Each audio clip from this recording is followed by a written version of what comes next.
Style icon Shruti Haasan చేతుల మీదుగా Shubhapradam shopping mall July 3 నల్గొండలలో గ్రాండ్ ఓపెనింగ్.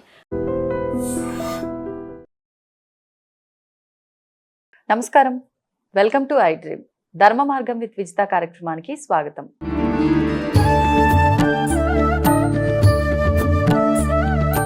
నమస్కారం అండి. శ్రీమాత్రే నమః. సాధారణంగా కొత్త ఇల్లు కొనుక్కున్నా లేదు ఆల్రెడీ అది సెకండ్ హ్యాండ్ అయినా సరే ఖచ్చితంగా మనం ఆ ఇంట్లోకి వెళ్లే ముందు గృహప్రవేశం అనే ఈ తంతుని ఖచ్చితంగా మన హిందువులంతా కూడా పాటిస్తాం. మరి అసలు ఎందుకు పాటించాలి ఈ గృహప్రవేశం అనే కాన్సెప్ట్? ఎందుకు మామూలుగా వెళ్ళి ఉండడము అట్లా నార్మల్గా చెయ్యొచ్చు, కానీ ఈ ప్రాసెస్ అంతా అయిన తర్వాత ఎందుకు ఇంట్లోకి వెళ్ళటం కానివ్వండి, ఈ ప్రాసెస్ అయ్యే వరకు అసలు ఇంట్లోకి వస్తువులు కూడా తీసుకెళ్ళకూడదు అనే ఒక నియమం కూడా ఇంత ముందు ఉంది. ఇప్పుడు అంటే ఫర్నిచర్స్ అవన్నీ ముందే రెడీ చేయించుకుంటున్నారు కాబట్టి తప్పట్లేదు, కానీ ఒకప్పుడైతే ఇలా ఉండేది. అక్కడికి వెళ్ళి పాలు పొంగిచ్చి ఇంట్లో కళ్యాణం అని వ్రతాలని ఇవన్నీ చేసిన తర్వాతే మనం ఇవన్నీ చెయ్యాలి అని. అసలు ఎందుకు చేయాలి గృహప్రవేశం తంతు అనేది? చేస్తున్న విధానం అంతా కూడా మనం కరెక్ట్గానే శాస్త్ర ప్రకారంగా ఆచరిస్తున్నామా? వాటి గురించి చాలా చక్కని ప్రశ్న అడిగారు మీరు. భగవంతుడు ఏ విధంగా అయితే ఒక ప్రదేశాన్ని మనది అని మనం ఎంచుకుంటామో ఆ ప్రదేశానికి ఏ విధంగా అయితే శుద్ధి చేయాలనేటువంటి కార్యక్రమాన్ని వేద పద్ధతిని తెలియచేశారో ఆ పద్ధతి ప్రకారంగా ఈ రోజుల్లో కొంత తక్కువగా జరుగుతోంది అని అనుకోవచ్చు గృహప్రవేశ తంతు కార్యక్రమాలను. ఇప్పుడు ఈ గృహప్రవేశంలో కూడా చాలా రకరకాలుగా పద్ధతులు, మనం ప్రాంత ఆచారాలు కొన్ని చూస్తూ ఉంటాం. తెలంగాణ ప్రాంతంలో ఇంటి కళ్యాణం చేయకుండా గృహప్రవేశం ముగించరు. అవును. అదే ఆంధ్ర ప్రాంతంలోకి వెడితే ఇంటి కళ్యాణం అనేది ఉండదు. సత్యనారాయణ స్వామి వ్రతంతోనే అక్కడ గృహప్రవేశ కార్యక్రమాన్ని ముగిస్తారు. మన తెలంగాణ ప్రాంతంలోకి వచ్చేసరికి చక్కగా ఒక రావి చెట్టుకి వేప చెట్టుకి మనం 2 కొమ్మలు తెచ్చుకున్నాం, లేకపోతే 2 చిన్న చెట్లు తెచ్చుకున్నాం, మనం ఇంటి కళ్యాణం లాగా, అంటే ఇంట్లో మొట్టమొదటి శుభ కార్యక్రమంగా కళ్యాణం అనేటువంటిది అనే భావంతో మన తెలంగాణ ప్రాంతంలో జరుగుతూ ఉంటుంది. అయితే ఇక్కడ అసలు గృహప్రవేశం ఎందుకు చేయాలి అంటే కనుక అమ్మ, ఇప్పుడు మీరు ఇల్లు కడుతున్నారు. ఇల్లు కట్టాలంటే ఒక భూమి కావాలి. ఈ భూమిని పరిశీలన చేయమని శాస్త్రం చాలా రకాలైనటువంటి విషయాలు చెప్పింది. అంటే శంకుస్థాపన దగ్గర నుంచే ఆ స్థలాన్ని అనేక రకాలైనటువంటి దోషాల నివృత్తి చేసేటువంటి భాగంగా చెప్పింది శాస్త్రం. అంటే ఒక్కొక్క ప్రాసెస్ కూడా దోష నివృత్తి మార్గానికి సంబంధించింది. ఇప్పుడు మనం ఒక శంకుస్థాపన దగ్గర నుంచి నేను చెప్తాను ఈ గృహప్రవేశంలో భాగంగా. ఇప్పుడు మనం ఇండిపెండెంట్ ఇల్లు కట్టుకుందాం అనుకుంటున్నాం. స్థలం చూసాం, మాది ఒక 100 గజాలు ఉందండి, మేము ఇల్లు కట్టుకోవాలి, పలానా ముహూర్తం మనం అడుగుతాం. అయితే దీనికంటే ముందరగానే పూర్వకాలంలో ఉపాసనా పరులను కొంతమంది తీసుకెళ్లేవాళ్ళు ఆ స్థలం దగ్గరికి. ముందరగానే వారు ఆ స్థలం చూసి ఆ స్థలంలో ఏమున్నాయి, ఇక్కడ కట్టుకోవచ్చా కట్టుకోకూడదా, కట్టుకుంటే ఎన్ని రోజుల దాకా ఈ అబ్బాయి ఇక్కడ ఉంటాడు, ఈ ఇంట్లో ఈ స్థలంలో కడితే ఎలాంటి సంతానం ఉత్పత్తి అవుతుంది, ఈ స్థలంలో ఉంటే కనుక వీడి అభివృద్ధి ఎలా ఉంటుంది అనేది ఆ స్థలాన్ని చూడంగానే చెప్పేవాళ్ళు ఉండేవాళ్ళు పూర్వీకులు. అన్ని తెలిసిపోతాయి స్థలం చూడగానే. ఇప్పుడు కూడా కొంతమంది చెప్పేవాళ్ళు ఉన్నారు. అలాంటి విషయాల్లో మేము కూడా అప్పుడప్పుడు మమ్మల్ని పరిశీలనగా పట్టుకెళ్ళినప్పుడు మేము కూడా చెప్తూ ఉంటాం. దీనిలో కొన్ని మార్గాలు కూడా వాళ్ళు చెప్పారు. ఏంటంటే ఒక గొయ్యి తీసి పెట్టాలమ్మా ఆ స్థలంలో, ఆ గొయ్యి నిండా నీళ్లు నింపటం, అదొక పద్ధతి చెప్పారు. దాని ద్వారా ఆ స్థలం యొక్క బలాన్ని తెలుసుకోవటం. ఓకే, ఎలా తెలుస్తుంది? ఆ ప్రాసెస్ ఏముంటుంది నెక్స్ట్? వాళ్ళకి కొన్ని కాంట్రాక్ట్స్ వస్తూ ఉంటాయి దాన్ని బట్టి. ఓకే ఓకే, ఆ విజ్ఞానం అది. అంటే మామూలుగా మీకు జస్ట్ అక్కడ జరిగే ప్రక్రియల్లో భాగంగా కొన్ని చెప్తున్నాను. కొంతమంది ఏం చేస్తారంటే నవధాన్యాలు పట్టుకెళ్తారు, పట్టుకెళ్ళి మంత్రించి చల్లుతారు. చల్లిన కాడి నుంచి రోజు వెళ్ళి అబ్జర్వ్ చేయమని చెప్తారు. అబ్జర్వ్ చేసిన తర్వాత మామూలుగా అప్పటిదాకా ఖాళీగా ఉందనుకోండి, ఆ నవధాన్యాల యొక్క చెట్లు వచ్చే దాన్ని బట్టి ఫలితం చెప్పేవాళ్ళు ఉన్నారు. ఓకే ఓకే, ఎన్ని రోజులకు వచ్చింది ఆ చెట్టు, పైకి భూమిలోంచి పైకి ఎప్పుడు వచ్చింది, దాన్ని బట్టి కూడా చెప్పేవాళ్ళు ఉన్నారు. తర్వాత కొబ్బరికాయని తీసుకుని వెళ్ళి ఆ స్థలం మీద నిలబడి ఆ స్థలంలో శక్తిని పరిశీలన చేసేవాళ్ళు ఉన్నారు. మనకి తెలంగాణ ప్రాంతంలో నీళ్లు పడతాయా లేదనేది కూడా కొబ్బరికాయ బోర్ వేసే ముందు కూడా కొంతమంది చూస్తారు. అలాగే స్థలాన్ని కూడా పరిశీలన చేయవచ్చు. కొంతమంది వారి తపశ్శక్తిని ఉపయోగించి చూసేవాళ్ళు కూడా ఉన్నారు. సో అంటే ఏంటి, ఇక్కడ భూమిని పరిశీలన చేయటం మొట్టమొదటిగా. అంటే ఇక్కడ ఏంటి, ఆ భూమి లోపల అస్థికలు ఉండకూడదు. ఓకే. ఇల్లు కట్టేటువంటి ఇంటిలో కింద భాగంలో ఒక 100 గజాల వరకు మనకి కింద తవ్వుకుంటూ పెడితే లోతు, అక్కడ అస్థికలు లాంటివి ఏమీ ఉండకూడదు. రెండోది మన అస్థి పంజరాలు లాంటివి, అవి జంతువుకి సంబంధించినవి కానివ్వండి, మానవుడికి సంబంధించినవి కానివ్వండి, చనిపోయినటువంటి కళేబరాలు ఎటువంటివి ఉండకూడదు. పాములకు సంబంధించినటువంటివి ఏమన్నా ఉన్నాయా, ఇవన్నీ అనేక కోణాల్లో పరిశీలన చేస్తూ ఉంటారు. తర్వాత భూమి పైన ఏమున్నాయనేది కూడా పరిశీలన ఉన్నది. భూమి పైన ఏముంటాయి? ఇప్పుడు ఈ స్థలం ఉంది, మనం ఇక్కడ ఇల్లు కట్టుకుందాం, ఈ స్థలంలో ఏమేమి ఉన్నాయి మనం వెళ్ళేసరికి, ఓకే ఓకే, అక్కడ ఏం చెట్లు ఉన్నాయి, ఆ చెట్లను బట్టి కూడా ఆ భూమి శక్తిని నిర్ధారణ చేసేవాళ్ళు ఉన్నారు. సో ఇల్లు కట్టడానికి ముందరే ఇంత ఇది ఉంటుంది. ఇప్పుడు అది గత జన్మలో దేవాలయానికి సంబంధించిన భూమి అనుకోండి, అక్కడ కనుక మనం ఇల్లు కడితే దేవతా శక్తితో ఆ ఇల్లు కళకళలాడుతూ ఉంటుంది అనమాట. రణభూమి అనుకోండి, ఇక ఆ ఇంట్లో వెళ్ళిన వాళ్ళందరికీ యుద్ధంలాగా ఉంటుంది వాతావరణం. శ్మశాన భూమి అనుకోండి, రోగాలమయంగా ఉంటుంది ఆ ఇంట్లో ఉన్నటువంటి. ఇలా కొన్ని చెప్పడం జరిగింది పూర్వీకులు, చాలా ఉన్నాయి దీనిలో. ఇప్పుడు మనం కెమెరా ముందర అన్ని విషయాల్ని చెప్పలేము, ఒకవేళ చెప్పినా కూడా అర్థం చేసుకునే వాళ్ళు కూడా ఉండాలి కదమ్మా. అవునండి, ఇది ఒక గొప్ప సైన్స్, వేదాంతం అంతా కూడా ఒక గొప్ప సైన్స్, దాన్ని అర్థం చేసుకోవాలి వాళ్ళు. తర్వాత ఈ విధంగా భూమి పరిశీలన, ఈ భూమి పరిశీలన ఎక్కడితో ఆగిపోయిందా? అవలేదమ్మా. నైసర్గిక స్వరూపం ఎలా ఉన్నది అంటే ఏంటి, ఈ స్థలానికి ఉత్తరాన ఏమున్నాయి, దక్షిణాన ఏమున్నాయి, శ్మశానం ఎంత దూరంలో ఉంది, హాస్పిటల్స్ ఎంత దూరంలో ఉన్నాయి, కొండలు ఎంత దూరంలో ఉన్నాయి, సముద్రాలు ఎంత దూరంలో ఉన్నాయి, నదులు ఎంత దూరంలో ఉన్నాయి, డ్రైనేజీ కాలువలు ఎలా ఉన్నాయి అనే అన్ని కోణాలని అబ్జర్వ్ చేస్తారు కొంతమంది. వీటన్నిటి డిస్టెన్స్ బట్టి కూడా మనకు కలిసి వస్తుంది లేదనేది ఉంటుంది. ఇప్పుడు ఇది మనము ఇప్పుడు చెప్పట్లేదు, ఆది కాలం నుంచి జరుగుతున్న ప్రక్రియ అమ్మా, ఋషుల కాలం నుంచి జరుగుతున్న ప్రక్రియ. ఈ ఋషుల కాలం నుంచి జరుగుతున్న ప్రక్రియనే ఇప్పుడు మీరు ముంబైలో మీరు ఇల్లు కట్టుకుని ఉన్నారనుకోండి, దాని ఆయుష్ 20 years అని చెప్తారు. ఎందుకనండి? ఎందుకంటే సముద్రానికి దగ్గరగా ఉన్నది. Okay okay. సో లోపల ఉండేటువంటి ఐరన్ రాడ్స్ కి తుప్పు పట్టే లక్షణం వస్తుంది. Okay okay. సో పిల్లర్స్ గట్టిగా ఉండవు, అంటే స్ట్రాంగ్ ఐరన్ రాడ్స్, ఎక్కువ కాలం ఉండే ఐరన్ రాడ్స్ వేస్తారు. అది ఇప్పుడు మేము కనిపెట్టామని వీళ్ళు చెప్తారు. వీళ్ళు కనిపెట్ట క్రితం కూడా మన ఋషులు ఎప్పుడూనే కనిపెట్టారు, ఎక్కడెక్కడ ఉండాలి, ఎక్కడెక్కడ ఉండకూడదు, ఏ సందర్భాల్లో ఉండాలి, ఏ విధంగా ఉండాలి. ఇది తెలియక వీళ్ళు మాట్లాడే మాటలు. అంతెందుకు, మనకి హంపి విజయనగర సామ్రాజ్యం, కృష్ణదేవరాయల సామ్రాజ్యం, ఆ సామ్రాజ్యం పుట్టేటువంటి స్థితిలో అక్కడ ఒక శంకరాచార్యుల వారు జపం చేసుకుంటున్నారమ్మ. ఆది శంకరాచార్యుల వారి దగ్గర నుంచి లెక్క పెడితే ఆయన 11వ ఆయన. అదే సురేశ్వరాచార్యుల వారి దగ్గర నుంచి లెక్క పెడితే 10వ వారు, పీఠాధిపతి వారు. వారి పేరే విద్యారణ్య మహాస్వామి. వారు అక్కడ కూర్చొని తపస్సు చేసుకుంటుంటే ఒకసారి వారితో పాటు ఉండేటువంటి హరిహర బుక్కరాయలు వాళ్ళు ఉన్నారు కదమ్మా, వాళ్ళ కుక్కలు ఉన్నాయి. కుక్కలతో పాటు ఈ గురువు గారి దగ్గరికి రోజు వాళ్ళు వస్తూ ఉండేవాళ్ళు, వెళ్తూ ఉండేవాళ్ళు. ఇదే సందర్భంలో అదంతా పెద్ద బహిరంగ ప్రదేశం. బహిరంగ ప్రదేశంలో కుందేళ్లు కనిపించినాయి ఈ కుక్కలకి. కుందేళ్లు కనిపిస్తే స్వామివారు ఈ కుందేళ్ళని ఎక్కడ ఈ కుక్క చంపేస్తున్నారని ఆయన బాధపడుతున్నారు. దాని వెనకాతలు అంతా అబ్జర్వ్ చేస్తున్నారు. ఈ కుందేళ్లు కుక్క పరిగెడుతుంది, కుందేళ్ళని చూసి కుందేలు పరిగెడుతుంది ముందర. కొంత దూరం వెళ్ళిన తర్వాత ఈ కుందేలు కుక్క మీద రివర్స్ అయింది. చూసారా? అదే కదా, కుక్క మీద పోట్లాడటానికి వచ్చింది. ఇప్పుడు ఎవరి బలం పెరిగిందంటారు? కుందేలు బలమే పెరిగింది. అప్పుడు ఆ గురుగారు అక్కడి నుంచి వచ్చి ఈ ప్లేస్ లో నిలబడి జపం చేస్తే ఇక్కడ హిందూ సామ్రాజ్యాన్ని కడితే ఎక్కువ కాలం బతికి ఉంటుంది అని అక్కడ హరిహర బుక్కరాయల చేత శంకుస్థాపన చేయించి ఆయన రాజ్య నిర్మాణం చేశారు. భూమిలో బలాన్ని, భూమిలో శక్తిని అలా తెలుసు. ఇప్పటికీ కూడా అక్కడ హంపి కట్టడాలు మీకు ఉన్నాయి. అవును ఈ రోజు కూడా. ఉన్నాయి ఉన్నాయి అవును. మరి ఇది ఎప్పుడు చరిత్రమా జరిగిన చరిత్ర?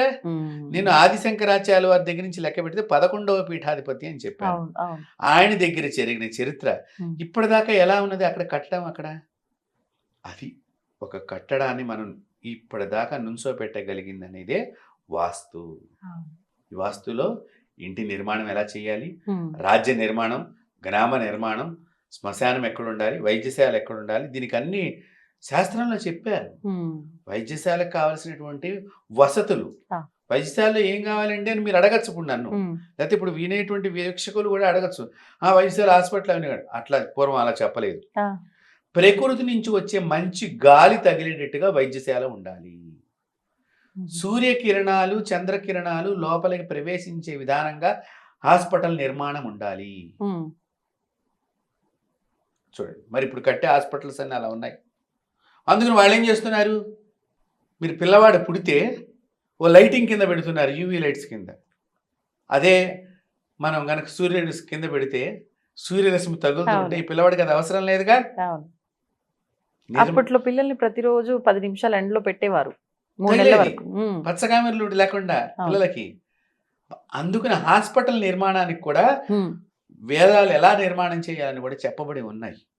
రాజ్యం ఎలా నిర్మాణం చేయాలి, రాజ్యం లోపల రాజుగారి ఇల్లు ఎలా నిర్మాణం చేయాలి, రాజధాని ఎలా నిర్మాణం చేయాలి.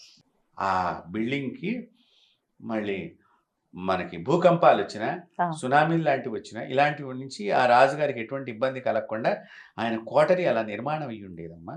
ఇది ఈ విధంగా వాస్తుశాస్త్రం అనేది ఈ విధంగా ఎన్నో కోణాలు చెప్పబడింది. ఇప్పుడు మనం తెలియకుండా ఏదో ఆ వాస్తు లేదు, ఈ వాస్తు లేదని మాట మాట్లాడుతున్నాం, కానీ ఇవన్నీ చాలా తప్పు. అక్కడ శక్తిని, పాజిటివ్ ఎనర్జీని, దేవతా శక్తిని ఎక్కువ కాలం నింపే ప్రయోగమే ఈ వాస్తు శాస్త్రము. అందులో ఒకళ్ళు వచ్చి వాస్తు లేదండి, వాస్తు ఎక్కడుంది నాకు చూపించండి, అవి చూపించండి, దేనికైనా చర్చకు రెడీ అని కొంతమంది మాట్లాడుతూ ఉంటారు. నీతో మాట్లాడాలో మాట్లాడకూడదు మాలాంటి వాళ్ళకి తెలిసి మాట్లాడవు, అంతే. కాబట్టి ఎవరు రానంత మాత్రం నువ్వు గొప్పవాడివి కావు. వచ్చిన వాడు వస్తే అప్పుడు వితండ వాదం అవుతుంది ఇద్దరి మధ్య. ఆ వాదం అనేది ఉండకూడదని యువతల వాళ్ళు మాట్లాడటం లేదు, రాకుండా. అర్థం. దానివల్ల విమర్శలకు లోనవుతాం. నువ్వు లోనవుతావు, నేను లోనవుతాను, అనవసరమైన చర్చ వలన. శాస్త్రం పూర్వీకులు చెప్పారు కాబట్టి ఆ విధంగా మనం పాటించాలి. ఆ విధంగా మీరు అడిగినట్టుగా ఇప్పుడు గృహప్రవేశం చేయాలి. అందుకనే భూమి దగ్గర నుంచి మొదలెట్టాలి. ఇది కూడా తెలుసుకోవాలి మన వీక్షకులు అని. గృహప్రవేశం మనం దానికి ఒక మంచి ముహూర్తం, శంకుస్థాపన ఇవన్నీ చేసుకుని అక్కడ ఇంటి నిర్మాణం అయిన తర్వాత కూడా ఆ ఇంటి లోపలికి వెళ్ళటానికి ఒక పవిత్రమైన ముహూర్తం ఎందుకు కావాలండి? కింద శంకుస్థాపన దగ్గర మంచి ముహూర్తం పెట్టాం కదా, ఇప్పుడు అవసరం లేదు కదా అని అంటారు అందరూ కూడా. ఇక్కడే మీరు తప్పుని అర్థంగా చేసుకుంటున్నారు శాస్త్రాన్ని తప్పుగా. ఏమిటి? మీరు ఇటుకల నిర్మాణం జరుగుతోంది, మీ చేత్తో జరుగుతోందా? లేదు, ఎక్కడో జరుగుతున్నాయి. ఆ ఇటుకల లోపల అస్థికలు ఉండవని మీకు నమ్మకం ఉన్నదా? ఇసుక వస్తుంది, ఇసుకలో ఎముకలు లేకుండా ఉంటాయా? జల్లెడ ఎందుకు పడుతున్నారు? అవి మీ ఇంటి దాకా వచ్చినాయా? మీ స్థలం దాకా వచ్చిందా? అంటే శక్తి, బ్యాడ్ ఎనర్జీ అనేది ఇంటి దాకా వచ్చిందా లేదా? అంటే ఎముకల్లో కూడా శక్తి ఉంటుంది. ఎందుకు ఉండదమ్మా? ఎంతకాలం వరకు ఉంటుంది? ఎంతకాలం అయినా ఉంటుంది. మన పాపం ఉండేది ఎముకల్లో. అందుకనే అవి నీళ్ళలో వేసి చివరికి ఆ పాపాన్ని కడుక్కోవాలి. అందుకని చనిపోయిన తర్వాత 3వ రోజు అయిపోయిన తర్వాత ఎముకలు తీసి 5వ రోజు తీసుకెళ్ళి పుణ్యక్షేత్రాల నదీ ప్రాంతంలో వాటికి మొత్తం సంస్కారం చేస్తాం. అంటే ఏంటి? మనిషి పాపం లేకుండా ఆ నదిలో మొత్తం పుణ్యం సంపాదించుకోవాలి చచ్చిపోయిన మనిషి. అంటే చనిపోయిన వాడికి పాపం తీయటానికి వేదము చివరిలో చివరిలో చివరిలో చివరిలో ఎక్కడి దాకా వెళ్ళిందంటే అస్థిక నిమజ్జనం. అస్థిక లోపల కూడా పాపం ఉండకూడదు. కొన్ని మిగిలిపోతాయి కదా కాలిపోకుండా, ఆ వాటిల్లో కూడా పాపం ఉండకూడదు. అది ఇక్కడ, అది టెక్నాలజీ అంటే. వేద ఋషుల ఆలోచన టెక్నాలజీ. వాడి ఎముక లోపల కూడా వాడి దోషం లేకుండా చేసేయాలి, అంత గొప్పగా వాడిని మంచిగా మనం మార్చాలన్నట్టుగా. అది కాబట్టి ఇక్కడ ఈ విధంగా వస్తాయి. రెండోది, మీరు గమనించారో లేదో, ఇప్పుడు ఇసుక గుట్ట దగ్గర, ఇటుకల గుట్ట దగ్గర పాములు తిరుగుతూ ఉంటాయి. ఈ పాములు కోసం విడుస్తాయి. ఒక్కోసారి కలయిక జరుగుతుంది, కొన్ని వాటిని నట్టి పెట్టుకుని ఉంటాయి. ఏం కాదురా కట్రా అంటాడు పనోడు. తర్వాత పని వాళ్ళు నియమంగా కడుతున్నారా? వాళ్ళకి మైలు వచ్చినా కూడా పని చేస్తారు, వచ్చి చావు మైలు వచ్చినా కూడా పని చేస్తారు. నెలసరి మైలు ఉన్న ఆడవాళ్ళు పనిచేస్తున్నారు. ఇప్పుడు మైలుతో నిర్మాణం అయిందా లేదా? మైలుతో నిర్మాణం అయింది. ఇలా అస్థికులు వచ్చేప్పుడు మీరు గుంతలు తీస్తారు పిల్లర్స్ కోసం, పిల్లర్స్ వేస్తారు, మట్టి మళ్ళీ ఇదే మట్టి దాని లోపల పోసేస్తారు, కానీ ఇంకా గుంత ఏర్పడుతుంది. మళ్ళీ అప్పుడు బయట నుంచి మట్టిని తీసుకొచ్చి పోస్తున్నారుగా. ఈ మట్టి వేసే దానిలో ప్లాస్టిక్ కవర్లు ఉన్నాయా లేవా? ఉంటాయి. ఈ మట్టి వేసే దానిలో అనేక రకాలైనటువంటి డైపర్స్ వస్తున్నాయా లేవా? ఈ మట్టి వేసే దానిలో జంతు కళేబరాలు రావని మీకు నమ్మకం ఉన్నదా? కనిపిస్తుంటాయి బోన్స్ మామూలుగా ఇసుకల్లో, మట్టిల్లో, వీటిల్లో వస్తున్నాయి కదా. మరి అప్పుడు మీ ఇంట్లోకి ఇవన్నీ వచ్చినాయా లేవా? వచ్చినట్టే అండి. మరి ఇలాంటి దోషాన్ని ఎవరు పోగొట్టాలి? ఏమండి, మేము శంకుస్థాపనకు ముహూర్తం పెట్టించాం, బ్రహ్మాండమైంది, గృహప్రవేశానికి ఎందుకు అనే వాళ్ళకి ఇది సమాధానం. రెండో విషయం, ఖాళీగా అప్పటిదాకా కన్స్ట్రక్షన్ అవుతూ ఉంటుంది, ఖాళీగా ఉంటుంది. ఈలోగా పెయింటింగ్ పనులని, సున్నాలని, మళ్ళీ ఇప్పుడు ఏదో చెక్కలతో వర్క్ చేయించుకుంటున్నారు కదమ్మా, దాని కబోర్డ్స్ అని రకరకాలుగా ఇంటీరియర్ డిజైన్ అంటున్నారు, ఇవన్నీ చేయించుకుంటున్నారు. ఆ చేయించుకునేంత సందర్భంలో దగ్గరగా ఒకసారి 6-7 నెలలు పడుతోంది. ఈ 6-7 నెలలు ఆ ఇంటి లోపల దీపారాధన ఉండదు, చీకటిగా ఉంటుంది. చీకటిగా ఉన్నప్పుడు కొన్ని దుష్ట శక్తులు ఆ ఇంట్లో ఆశ్రయించి ఉంటాయి. సో ఇప్పుడు ఇన్ని రకాల కారణాల చేత ఈ దోషాలన్నిటికీ పోగొట్టుకునే మార్గమే పవిత్రమైనటువంటి గృహప్రవేశ ముహూర్తము. ఈ ముహూర్తాన్ని చేసుకున్నప్పుడు గృహప్రవేశం ఎలా చేయాలి మీరు ఇందాక అడిగారు. మనం ముందర రోజే రేపొద్దున గృహప్రవేశం అంటే ఈ రోజు రాత్రి అంతా కూడా అక్కడ ఆ ప్రదేశం అంతా శుభ్రంగా ఆవు మూత్రం వేసి ఇల్లంతా కడగాలి, మొత్తం ఇల్లంతా కడగాలి. ఏమండి మా ఇంట్లో తూములు లేవండి, అంతా మాది వుడ్ వర్క్ అయిపోయిందండి, ఏం చేస్తాం ఇప్పుడు?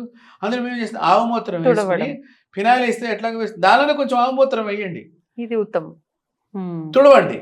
ఎక్కడ గోమూత్రము గోపేడ ఉంటుందో అక్కడ ధూళి, కొన్ని రకాలైన దోషాలన్నీ, ధూళి ద్వారా వచ్చేటువంటి దోషాలన్నీ తొలగిపోతాయి. అందులో మేము అలా తుడిపిస్తున్నాం.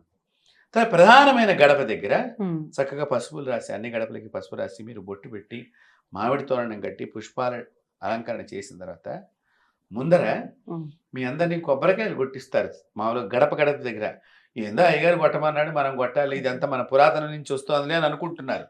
కాదు, దానికి ఒక ప్రక్రియ ఉన్నది. ఏంటండి ఈ యొక్క ప్రక్రియ ఏమిటంటే ప్రధానమైన ద్వారం దగ్గర ద్వార పూజ చెయ్యాలమ్మా. ద్వార దేవత ఉంటుంది అక్కడ. ఈ ద్వార దేవత నిన్ను రక్షించేటువంటిది. ఇంటి లోపలికి ఇక్కడి నుంచి ఏ దుష్ట శక్తిని రానివ్వకుండా ఇంటి లోపల ఉన్న చెడు శక్తిని బయటికి పంపించేందుకు ఈ గడప దగ్గర ప్రధానమైన, అందుకని ముఖద్వారము, ప్రధాన ద్వారం, సింహద్వారం అని అంటూ ఉంటాం కదా, ఈ ద్వారానికి పూజ చెయ్యాలి.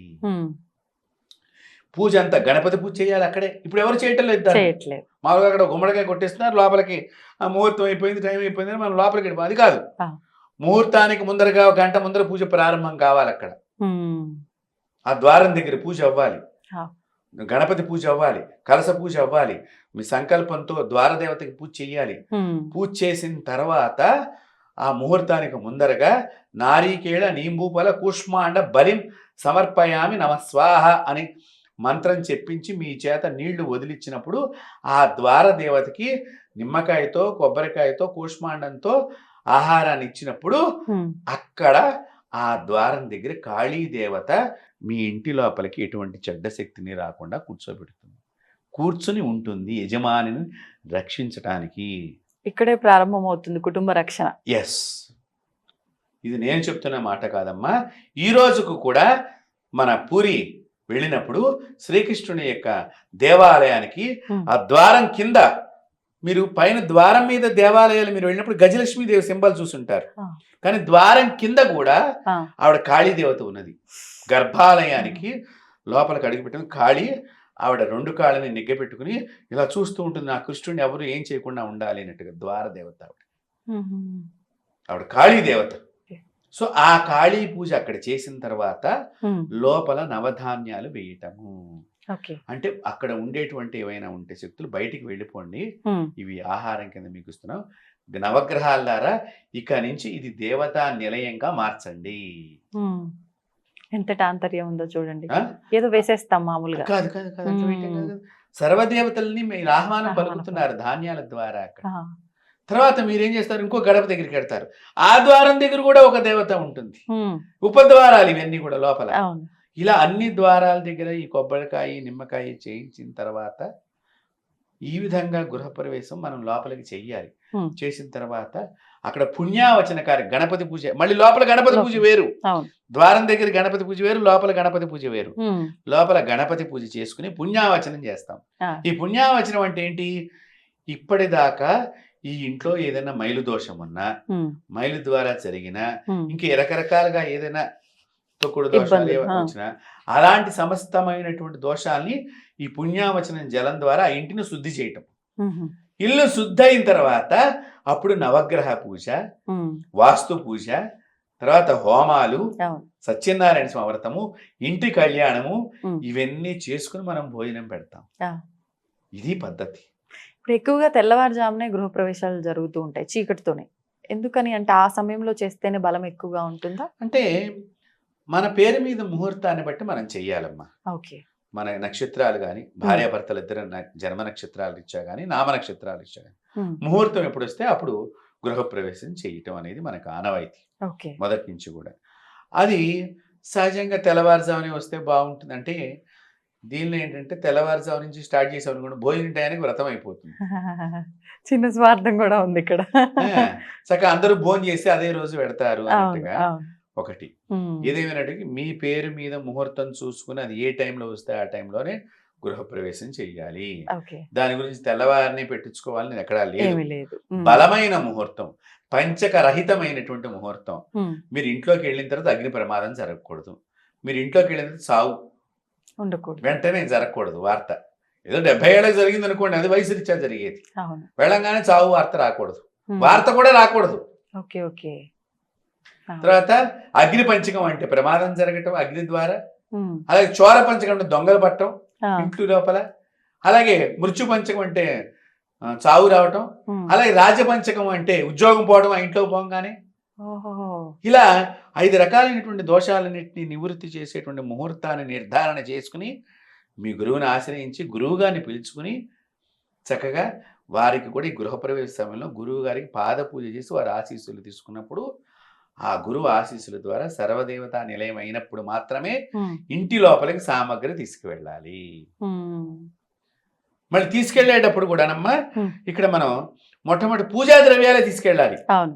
ఆవు పిడకలు పట్టుకెళ్ళచ్చు, ఆవు మూత్రం పట్టుకెళ్ళచ్చు లోపలికి, ఉమ్, తర్వాత నవధాన్యాలు పట్టుకెళ్ళచ్చు, తర్వాత పాలు పెరుగు పూలు పళ్ళు అన్నీ పట్టుకెళ్ళచ్చు.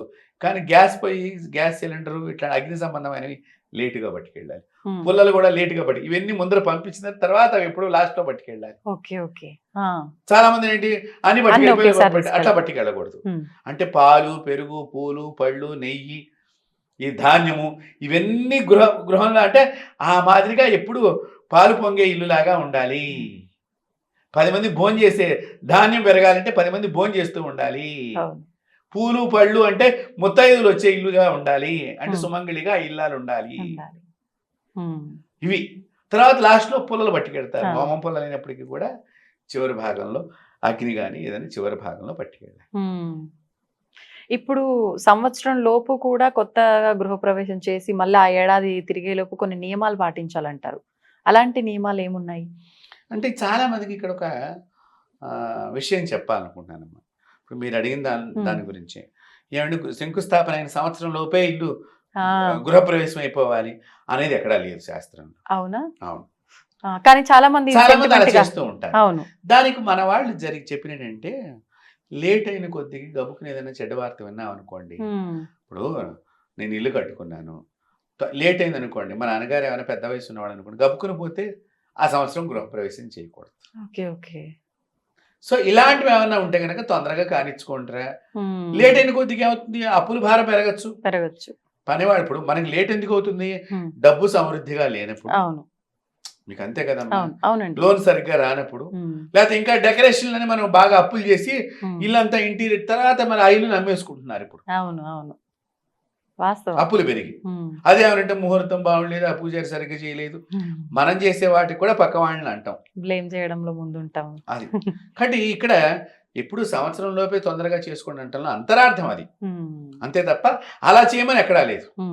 మీరు 2వ సంవత్సరం గృహప్రవేశం చేసుకోవచ్చు, 3వ సంవత్సరం గృహప్రవేశం చేసుకోవచ్చు, కానీ చక్కగా మంచిగా శాస్త్ర ప్రకారంగా చేయించుకోవాలి.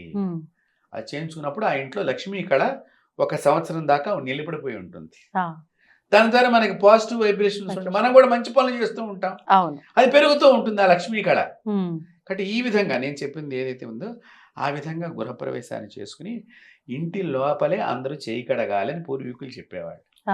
వచ్చిన వారు ఆ రోజు అంటే మన స్థలం ప్రాంగణంలో కానీ మన ఇంట్లో కానీ చేయి కడగాలి. ఇప్పుడు మనం ఏం చేస్తున్నాం అమ్మా, అపార్ట్మెంట్ లో కింద సెల్లార్ లో లేదంటే టెర్రస్ పైన, టెర్రస్ మీద కానీ సెల్లార్ పైన కానీ లేకపోతే క్లబ్ హౌస్ ఉంది. అవును, అదే అంటే మా వాళ్ళు 5 తిన్నాంలేండి అంటున్నారు భోజనం. మీ వాళ్ళు 5 తినడానికి కాదుగా, ఊళ్ళో ఉన్న వాళ్ళందరూ వచ్చి నీ ఇంట్లో చేయి కడగాలి. కాబట్టి ఇంట్లో అందరూ తినటం మూలకంగా ఎక్కడైతే అన్నం తిన్న వాళ్ళు చేయి కడుగుతూ ఉంటారో అక్కడ ఎన్ని మెతుకులు అయితే వాళ్ళ చేతి నుంచి రాలితే అంతకాలం పుణ్యం నీకు లభిస్తుంది.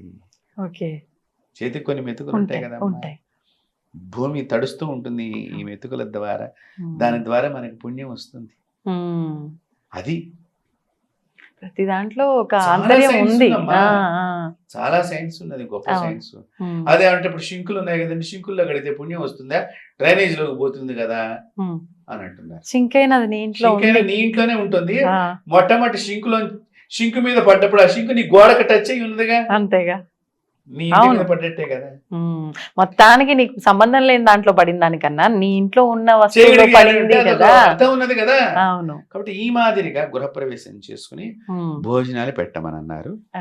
మనకి శక్తి ఉంటే ఎవరికైనా పేద వాళ్ళని కూడా పిలిచి బట్టలు కూడా పెట్టుకోవటం మంచిది. ఇంటి మనుషులు అని మనకు ఉండేవాడు పూర్వం, ఇంటి మంగళవాడు, ఇంటి చాకలి వారు, ఇంటి మేళగాళ్ళు, ఇంటి పురోహితుడు, ఇంటి వైద్యుడు, చెప్పులు కుట్టేవాళ్ళు కూడా ఇంటికి సెపరేట్ గా ఉండేవాడు పూర్వకాలం. వీళ్ళందరినీ ఆనందింపజేయి అంటే అన్ని కుటుంబాలు, ఇక్కడ చూడండి అన్ని గోత్రాల వాళ్ళు, అన్ని కుటుంబాల వాళ్ళు, అన్ని కులాల వాళ్ళు మన ఇంటికి వస్తున్నారు. అవును, మీరు బాగా శాస్త్రం ఎప్పుడు కూడా, భారతీయ సనాతన ధర్మం ఎప్పుడు కూడా ఒక గుడి కట్టినా, బడి కట్టినా, ఇల్లు కట్టినా అన్ని కులాలని సమ్మేళనం చేసి అక్కడ కట్టింది. అవును, మనం ఇప్పుడు కులాలతో కొట్టుకుంటున్నాం. ఇప్పుడు గుడిలో దీపాలు పట్టేవాళ్ళు ఒక కులం అమ్మ, దివిటీలు పట్టారు. గుడి చిమ్మేవాళ్ళు ఒక కులం, పలకి మోసేవాళ్ళు ఒక కులం, మేళగాడిది ఒక కులం, చీరలు నేసే అమ్మవారికి వెంకటేశ్వరకి చీరలు నేసేవాళ్ళు ఒక కులం, తిరుపతి వెంకట బాబుకి. మరి ఇలా అన్ని కులాల వాళ్ళు కలిస్తేనే కదా దేవాలయం అయ్యింది. బ్రాహ్మలు ఒక్కడే లేరు అక్కడ, అన్ని కులాల సమూహం. అందుకనే దేవాలయం అంటే అందరిది, అందరి ఆలయాన్ని మనం కాపాడుకోవాలి. ఇల్లు కూడా అట్లాంటిదే, అన్ని కులాలు మన ఇంటి మనుషులు, మనం వాళ్ళకి ప్రాధాన్యత ఇవ్వాలి. మొట్టమొదటిగా పూర్వం కూడా బట్టలు వేసేవాళ్ళు కూడా ఇంటికి వచ్చేవాళ్ళు, వాళ్ళకు కూడా మనం ఫంక్షన్ కి పెళ్లికి పిలుచుకునేవాడు, వాళ్ళకు కూడా ఒక జత బట్టలు పెట్టేవాళ్ళు. ఇప్పుడు ఇవన్నీ మర్చిపోయినాం, మన ఇంటి దేవుని మర్చిపోయినాం, మన గోత్రం మర్చిపోయినాం. అదేమనంటే మన బిల్డింగ్ చూపించడానికి 10 మందిని పిలుస్తున్నాం, గొప్పలు.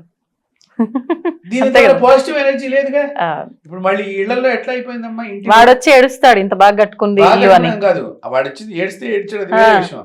మళ్ళీ దీనిలో కూడా ఈ ఇంట్లో కూడా ఏమిటి, ఒక తాగడానికి ఒక రూమ్ పెట్టుకుంటున్నారు, చిన్నపాటి బార్ కూడా ఇంట్లో. అంటే మనం చెడు పనులు చేయడానికి మన ఇంట్లోకి వ్యవస్థను ఏర్పాటు చేసుకున్నామంటే, మరి హోమం చేయడం, మీకు దేవుడి గది మాత్రం మాకు ప్లేస్ సరిపోలేదండి అని చిన్న అలమరా కొనుక్కుని, ఇంత ఇల్లు ఇంత తాగటానికి ఒక గది పెట్టుకుంటాడు, పెద్ద స్టెప్పుల వారీగా ఇళ్లలో ఆ సీసాలు పెట్టుకుంటానికి అన్నిటికీ ఒక పెద్ద అలమర షోకేస్ లాగా చేయిస్తాడు.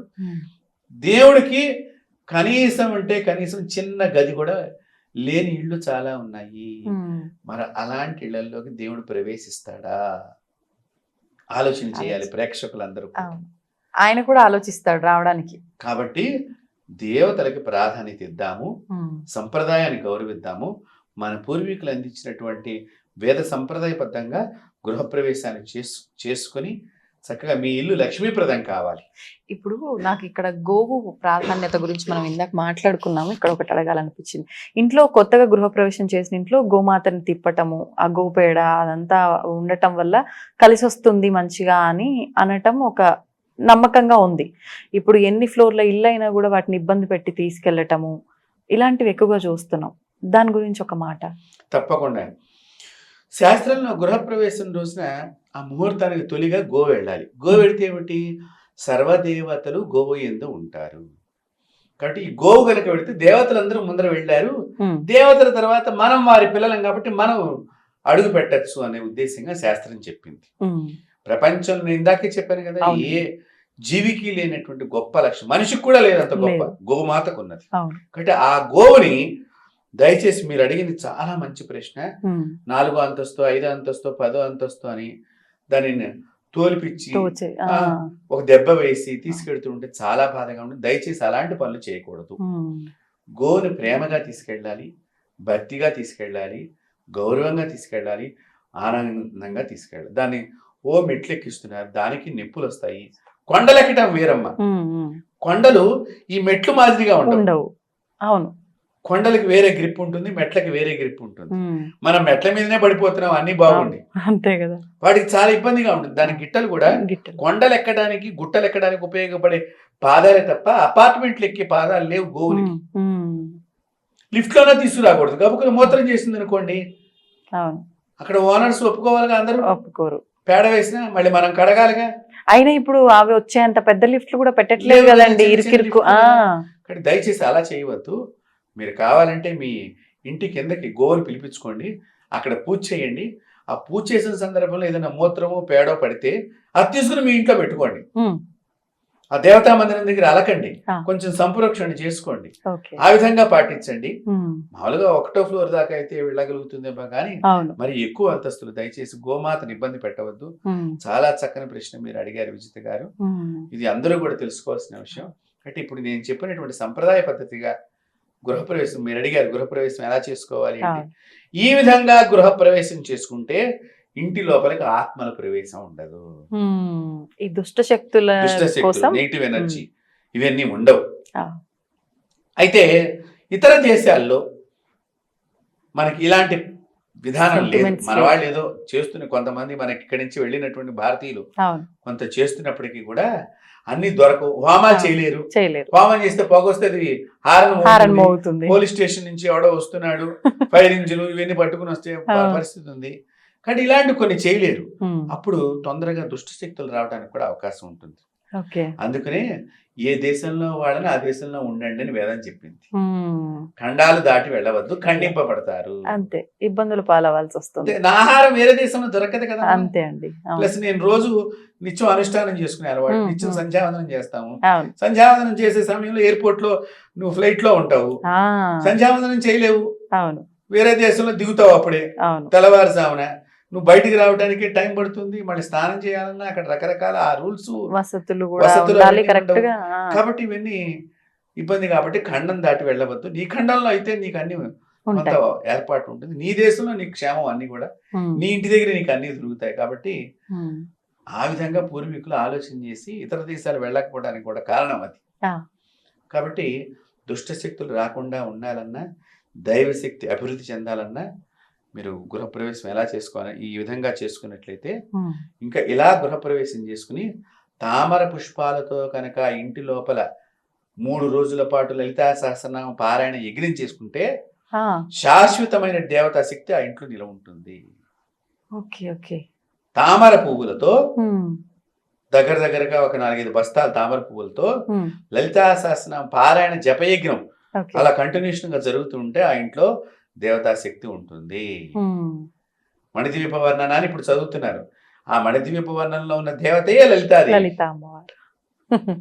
ఇప్పుడు మన వాళ్ళ మణిద్వీప వర్ణం చదివితే కొత్త ఇంట్లో మంచిది, ఇల్లు కట్టుకోగలుగుతాం అని చెప్తాం. కానీ లలితాదేవిని ముందర ముఖ్యంగా ఇక్కడ ఈ పుష్పాలతో అర్చన చేస్తే శాశ్వత శక్తి, దేవతా శక్తి, అమ్మవారి శక్తి ఇంట్లో కొలువై ఉంటుంది. ఈ విధంగా మన ఐడ్రీమ్ ద్వారా వీక్షకులందరికీ కూడా గృహప్రవేశం మీరు చక్కని ప్రశ్న అడిగారు, అందరికీ తెలిసి ఉంటుందని నేను అనుకుంటున్నాను.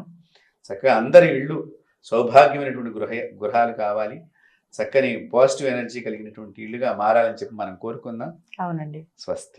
నిజంగా అంటే మన ఆచార వ్యవహారాలు కొంతమంది ఆచరిస్తున్నప్పటికీ కొన్ని కనుమరుగైపోతాయేమో అనే భయం కూడా వేస్తుంది. అవును, అలాంటప్పుడే మనం ఇలాంటివి మాట్లాడుకుంటే ఒక్కసారి మళ్ళీ గుర్తు చేసినట్టుగా ఉంటుంది. అవును, అవును. చాలా సంతోషం, చాలా చక్కగా వివరించారు ప్రతి ఒక్కటి కూడా. నేను అడిగింది గృహప్రవేశం మాత్రమే, మీరు శంకుస్థాపన నుంచి కూడా చెప్పారు. అంటే అక్కడి నుంచి కూడా ఎంతవరకు ఏదేది మనకు ప్రాధాన్యం అనేది తెలిసి ఉండాలి. అవును.